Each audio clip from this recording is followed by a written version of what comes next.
Guys আসসালামু আলাইকুম। আজকে আমি মুরগি মাংস রান্না করতেছি।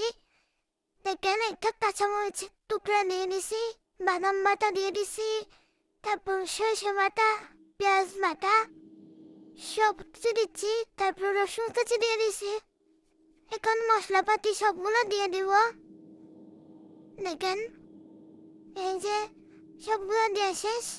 এগুলো মাখিয়ে নিয়ে এক পাশে রেখে দিছি কিছুক্ষণ।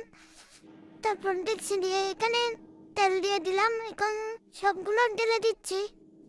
আজকে মুরগি দিয়ে আলু রান্না করব। দেখেন ছাড়া শুরু হয়ে গেছে, সবগুলো দিয়ে দিলাম।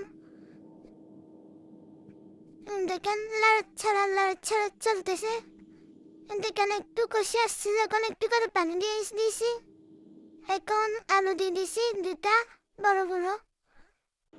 দেখেন আবারও ছাড়া করতেছি। দেখেন এখন ছাড়া হয়ে গেলে ঢাকনা দিয়ে দিব। এই যে ঢাকনা দিয়ে দিছি। কিছুক্ষণ পর আবার ঢাকনা নিয়ে লবণ দিয়ে দিলাম। দেখেন প্রায় রান্না শেষ।